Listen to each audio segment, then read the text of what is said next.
ठीक है। अब आपको परमाणु संख्या तो याद ही होगी। पहले क्या था, हाइड्रोजन, फिर आता हीलियम, फिर आता lithium, beryllium, boron, carbon, nitrogen, oxygen, fluorine, neon, फिर आता सोडियम, मैग्नीशियम, एल्यूमिनियम, सिलिकॉन, फिर बाद में आता है phosphorus, sulphur, chlorine, argon, potassium, calcium. ठीक है। अब इलेक्ट्रॉनिक विन्यास कैसे लिखते हैं? सबसे पहले क्या आता है, के कोश। ठीक है। के कोश में कितना आ सकते हैं, 2 इलेक्ट्रॉन। एल में कितना आ सकते हैं, 8 इलेक्ट्रॉन। एम में कितना आ सकते हैं, 8 इलेक्ट्रॉन। और एन अभी काम का नहीं है। ठीक है। अब देखो हाइड्रोजन, जितना परमाणु का संख्या होगी, ठीक है, जितनी परमाणु की संख्या होगी उतने ही उसके पास क्या होंगे, इलेक्ट्रॉन। अब के में कितना आ सकते हैं, 2 इलेक्ट्रॉन।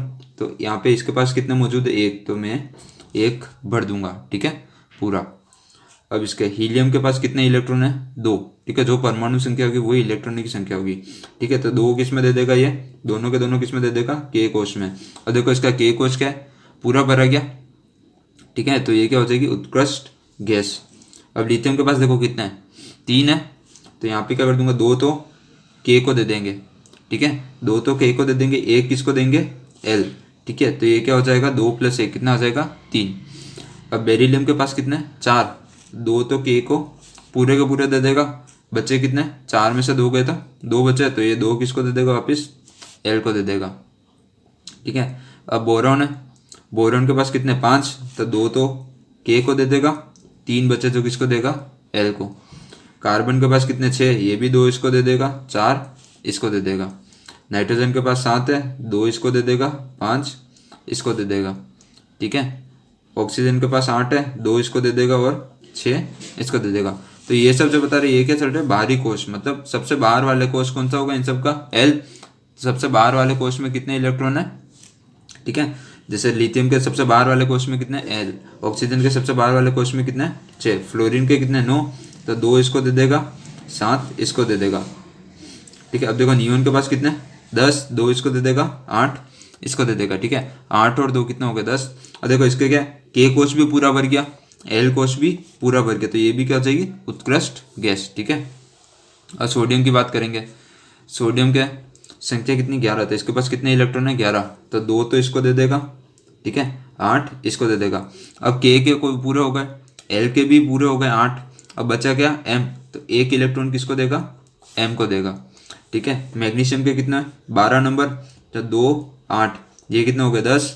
2 बचे तो 2 इसको देगा। ऐसे ही एल्यूमिनियम के भी 13। तो 2 और 8 तो 10 हो गए, कितने बचे, 3। तो 3 इलेक्ट्रॉन इसको दे देगा। सिलिकॉन के कितना, 14। तो ये 2 इसको देगा, 8 इसको देगा, कितना हो गया, 10। बचे कितने, 4। तो ये 4 इसको देगा, 15। ठीक है, 15 पे फॉस्फोरस, ये क्या करेगा, 2 इसको देगा, 8 इसको देगा, कितना हो गया, 10। बचे कितने, 5। तो ये 5 इसको दे देगा। ठीक है। सल्फर के कितने, 16। तो ये दे देगा 2 8 और 6। क्लोरीन के कितने, 7। तो ये दे देगा 2 8 और 7। ठीक है। आर्गन के कितने, 18। तो ये दे देगा 2 8 और 8। और क्या आया, पोटेशियम। ठीक है, पोटेशियम के कितने, 19। 2 इसको देगा, 8 इसको देगा, 8 इसको देगा और 1 किसको दे देगा, एन वाले सेल को। ठीक है, एन वाले कोष को। कैल्शियम के कितने, 20। तो ये देगा 2 8, कितना हो गया, 10। फिर यहाँ पे वापस देगा 8। ठीक है, 2 8 10 और ये 8 18 और 2 इसको दे देगा। ठीक है। अब इन इलेक्ट्रॉनिक विन्यास को लिखते कैसे, जैसे सोडियम है, इसको कैसे लिखेंगे, कोष्टक लगाएंगे और फिर लिखेंगे 2 8 1। ठीक है। एल्यूमिनियम का लिखना है तो 2 8 3, ये सब लिखेंगे इनके इलेक्ट्रॉनिक विन्यास। सिलिकॉन का लिखना है तो 2 8 4। फॉस्फोरस का लिखना है तो 2 8 5। ठीक है।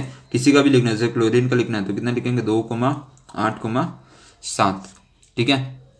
जैसे मैंने बोल दिया कि मेरे को क्लोरीन की इलेक्ट्रॉन बिंदु संरचना बनानी है। ठीक है। आपको कहीं पे भी क्वेश्चन देते हैं कि इलेक्ट्रॉन बिंदु संरचना बनानी है, तो वो कैसे बनाएंगे, जैसे मैंने बोल दिया कि क्लोरीन की इलेक्ट्रॉन बिंदु। ठीक है।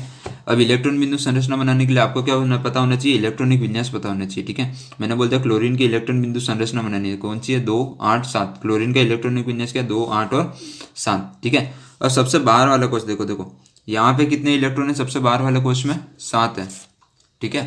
सबसे बाहर वाले कोष में जितने इलेक्ट्रॉन होंगे उतने ही क्या बनेंगे, उसके बाहर वाले कोष में इलेक्ट्रॉन। अब यहाँ पे इसके बाहर वाले कोष में कितने, 7 इलेक्ट्रॉन। ठीक है। तो क्लोरीन का कैसे बनाऊंगा, मैं लिख दूंगा सीधा साधा, क्लोरीन बाहर वाले कोष में 7 इलेक्ट्रॉन है, तो 2 यहाँ पे लगाएंगे, 2 यहाँ पे लगाएंगे, 2 यहाँ पे लगाएंगे, कितने हो गए 6, और 1 लगाएंगे 7। ठीक है, तो क्लोरीन का इलेक्ट्रॉन बिंदु संरचना ऐसे बनेगी। ठीक है, अब जैसे अगर मैं बोल देता हूँ कि मेरे को ऑक्सीजन के इलेक्ट्रॉन बताओ कितने हैं बाहर कोश में। ठीक है, तो ऑक्सीजन का इलेक्ट्रॉनिक विन्यास कितना हो जाएगा 2,6, बाहर वाले कोश में कितने इलेक्ट्रॉन आ गए 6, तो ऑक्सीजन का क्या बनेगा, ये ऑक्सीजन 1 2 3 4 5 6। ठीक है, ऑक्सीजन इलेक्ट्रॉनों के साथ कैसे दिखेगा, ऐसा दिखेगा।